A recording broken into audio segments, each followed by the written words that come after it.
"You're useless, old man." My son spits those words at me like they've been waiting on his tongue for years. And the moment they leave his mouth, the whole room feels smaller.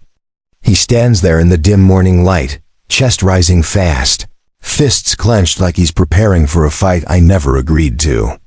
I'm 70 now, white-skinned, clean-shaved, holding on to whatever dignity my age allows me, but he doesn't see any of that. He only sees the man he blames for every wrong turn he's taken. The silence between us grows thick. I feel it in my throat, in my shoulders, in the way my breath stays shallow. I've lived long enough to know that answering anger with anger only turns a spark into a wildfire, so I keep my voice buried. I just watch him, the way a father watches a storm roll in, knowing there's nothing he can do but stand steady and pray something survives it. He strides across the living room, boots dragging heavy against the old wooden floor. His hand snatches my coat from the back of the chair, my old coat, the one I've held onto longer than he's been alive. The coat that's seen winters, long walks, and moments I don't talk about anymore. It hangs limp in his hand, like it already knows what's coming. I want to say something. I open my mouth, but the words don't come. Instead, I watch my son, my own blood, march toward the fireplace with something boiling behind his eyes. The fire snaps and crackles as if it knows it's about to be fed. He doesn't slow down. He doesn't think. He doesn't look back. He throws the coat into the flames with a force that steals the air from my chest. The fabric hits the fire, folds into itself, and ignites instantly. The blaze flares up, brighter, louder, eager to consume it. The room glows orange against the walls, throwing shadows that dance across my son's face. He stands there breathing hard, like he's finally proven something. Like destroying that coat is some grand victory he's been waiting years to achieve, but he doesn't know. He has no idea. He never asked. He never cared to. Inside the inner pocket of that old coat stitched deep where only patient hands would ever look lay a bank check. A lifetime of quiet sacrifice folded neatly into a piece of paper with his name on it. Years of saved overtime, skipped comforts, repairs I lived without. All so he'd never fall as hard as I once did. I take a step forward. Just one, not to save it. Not to fight him. Just because watching decades of love burn hurts in a way words can't explain. The flames keep climbing, swallowing every stitch, every thread, every unseen gesture of a father trying his best. My son doesn't even watch it burn. He just turns away, arms crossed, breathing like he's finally released something heavy. He thinks he's won. He thinks he's teaching me a lesson. The smell of smoke thickens, curling around the room. The fire pops, sending sparks upward, lighting pieces of the past as they collapse into ash. My chest tightens, not because of the smoke, but because he has no idea what he's done. Minutes stretch out. 10, 15. The house fills with the quiet kind of tension that only comes after destruction. My son leans on the counter, scrolling on his phone, muttering under his breath, still angry at me for reasons he barely remembers. Then the phone rings. A sharp, piercing sound that cuts straight through the silence. He grabs it without thinking, still annoyed, still careless. His tone is sharp at first, impatient, like the world owes him something. But then I hear it. The pause. The shift in his breathing. The sudden dryness in his mouth. The voice on the other end says something he wasn't prepared for. His face drains of color.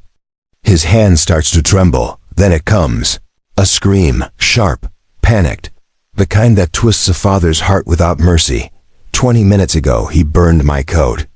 Now the bank is calling and asking why a large check in his name just went up in flames. He drops the phone, and it clatters against the hardwood like the sound of a life unraveling. His hands shake, eyes wide, pupils darting as if searching for someone to blame. I just watch. I've seen fear before, but this is different. It's the kind of fear that comes when a person realizes they've crossed a line they can't step back from. The fire in the fireplace is still glowing, but now it feels small compared to the chaos spreading across the room. Smoke lingers, curls in lazy spirals, clinging to the corners like it wants to hold on to every second of this moment. I can smell the burnt wool, the charred edges of my life's work, and the irony of it makes my chest tighten. I don't move. I don't speak. I just let him unravel in front of me. He paces.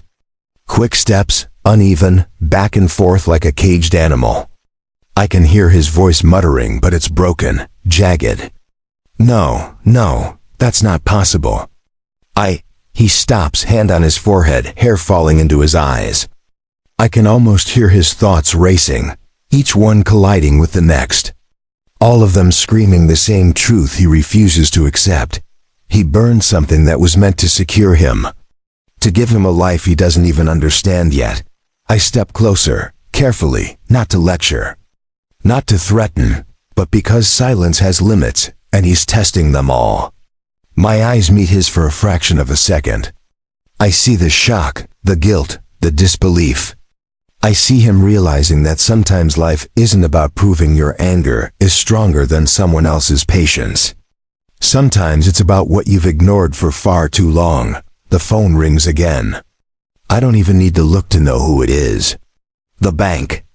More questions, more confirmations, more panic.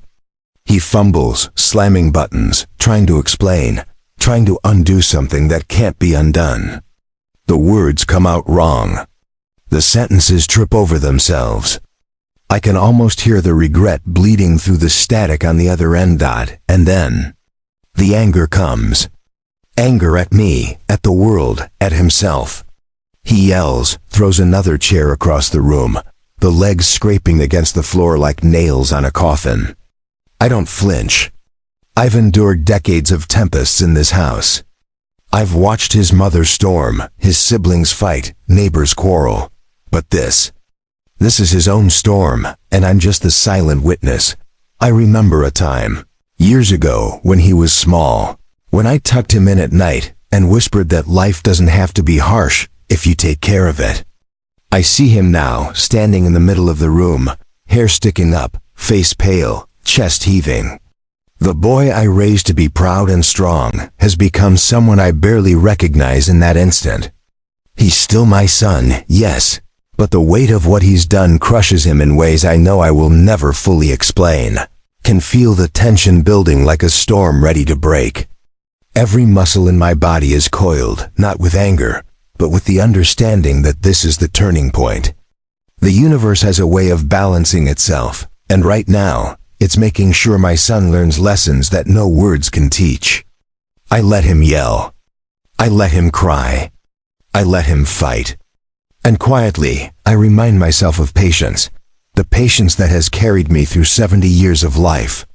Of mistakes, of regrets, and quiet victories no one saw.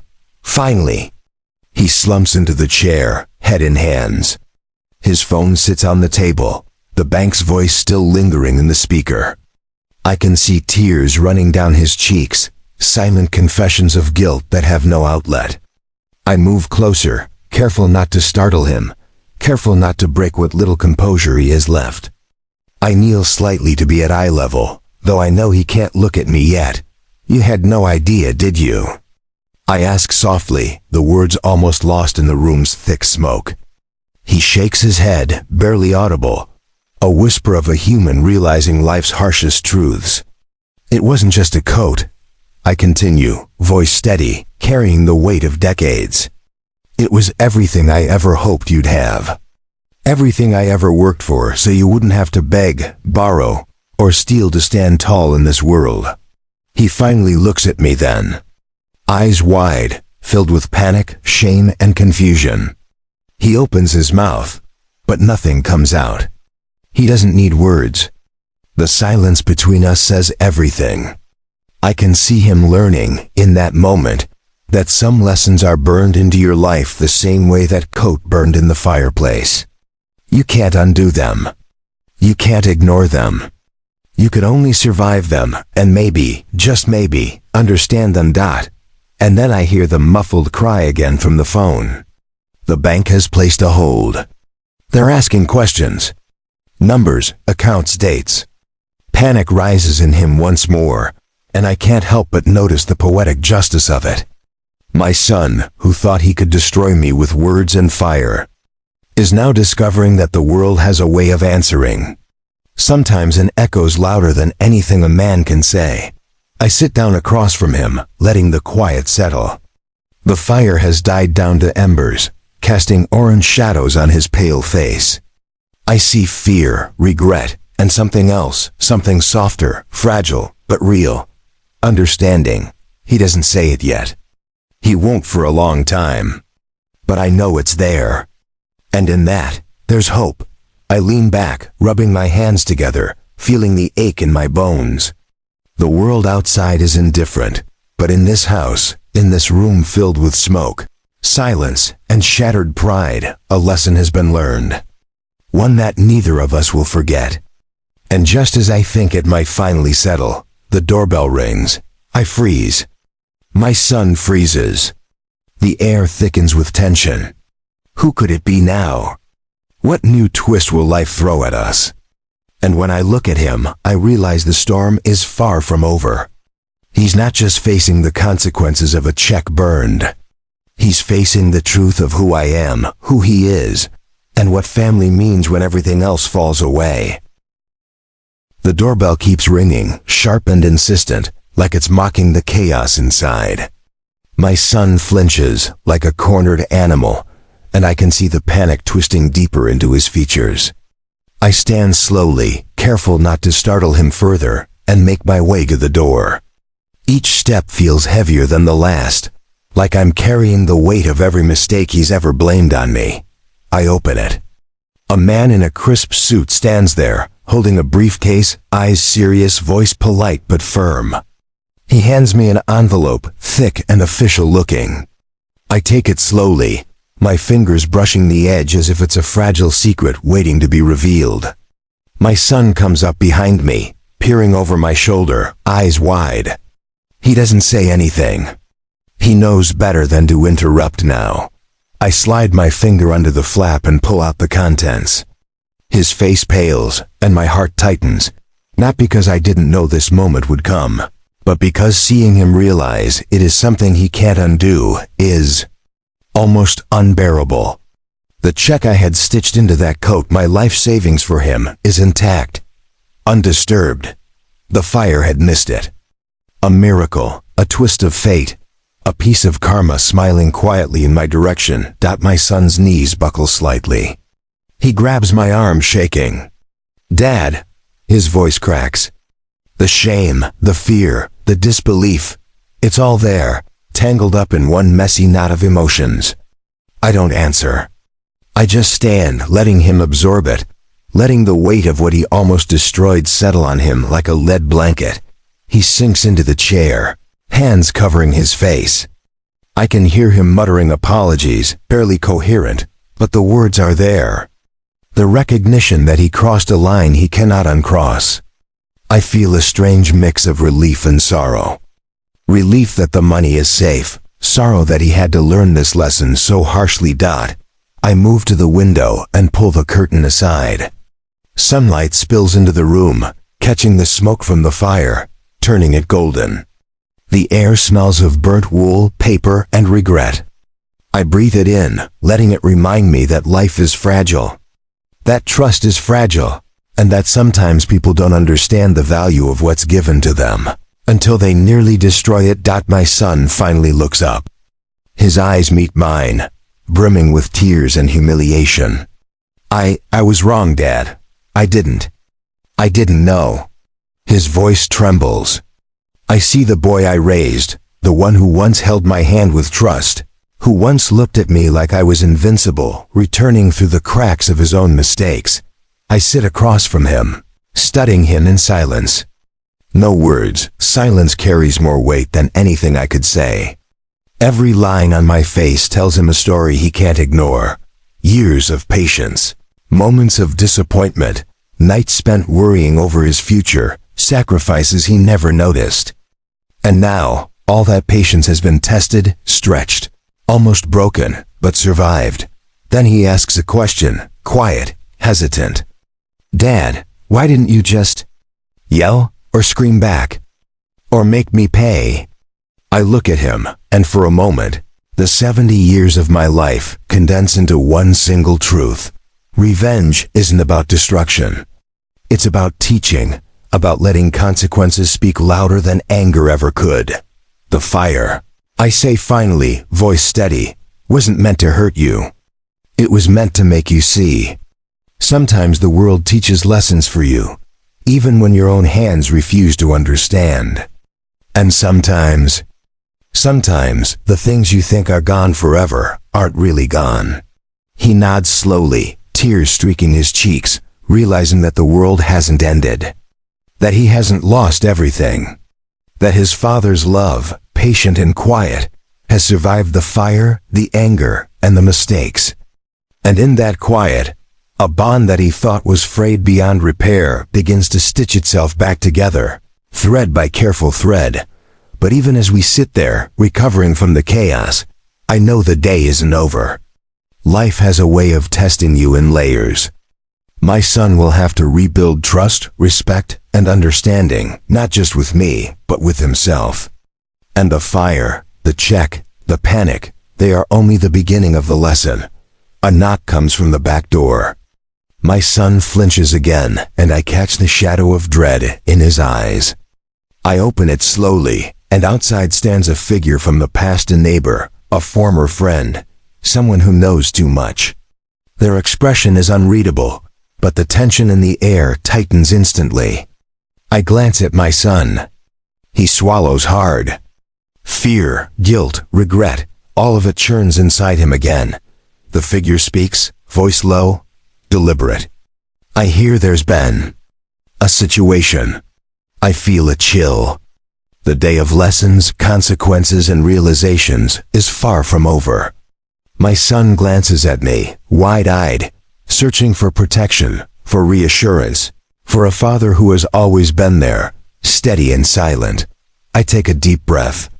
I know what this is. Another test. Another moment where he must face the ripple effect of his actions. And I realize sometimes life doesn't just punish, it forces reflection. It forces reckoning, and this is part of his reckoning. I glance at him, voice calm but firm. Whatever comes next, we face it together. But remember this, what you almost destroyed today. It could have been gone forever. He nods, trembling, understanding finally what responsibility really means. And in that moment, I know the next step will either break him or build him. There's no middle ground. The figure outside the door finally steps forward, and my son freezes. His hands tremble, shoulders tense, like he's bracing for a storm he doesn't yet understand. I place a hand on his shoulder, steadying him, reminding him that even after all this chaos, he's not alone. The man outside, well-dressed, calm, authoritative, watches quietly, sizing up the scene inside, sensing the tension, the aftermath of what's already happened. I turn back to my son. He's still trembling, tears streaking his pale face, eyes wide and raw from hours of fear, panic, and guilt. I see the weight of his mistakes crash into him fully for the first time. The shame, the realization, the self-blame. You see, I say quietly, voice calm but heavy with years of experience, life doesn't hand lessons lightly. You almost lost more than a coat today. You almost lost trust. You almost lost your chance to understand patience, care, and responsibility. He swallows hard, voice breaking. I didn't know. I didn't realize. His words falter, useless now, but the silence between us speaks louder than anything else. I shake my head gently. No, you didn't. That's why it had to happen this way. Some lessons only land when you feel the weight in your chest, when consequences can't be avoided. The man outside clears his throat. I hear everything's resolved? He asks carefully, like he's stepping on fragile ground. I nod slowly. Resolved enough, I reply. Lessons are learned. Consequences faced. Understanding begins here. My son swallows again, tension coiling through him. He cannot escape the truth. He has to face it, accept it, and carry it forward. I guide him to the living room, past the fading embers of the fire, past the blackened remnants of my old coat. Look at this, I say softly, gesturing to the ashes. Even in destruction, there's a chance to rebuild. What you almost destroyed, trust, security, love can't be taken for granted. Life doesn't hand second chances lightly. He kneels beside the embers, tracing the blackened threads with trembling fingers. I can see comprehension dawning slowly. He touches the ashes lightly, as if feeling the weight of his own mistakes. His shaking hands no longer carry anger, they carry understanding. He finally sees the cost of impulsive rage, the fragility of what he once assumed was unbreakable. I sit across from him, letting silence stretch between us. No lectures, no dramatics, just presence. Just a father and son, standing at the edge of a lesson that could define the rest of his life. I watch him breathe in the smoke-streaked sunlight filtering through the window. Dust motes floating lazily in the beams, and I see him finally seeing me, not as the old man he once mocked. Not as an obstacle, but as someone who quietly carried the weight of love, patience, and sacrifice for decades. Finally, he looks up at me.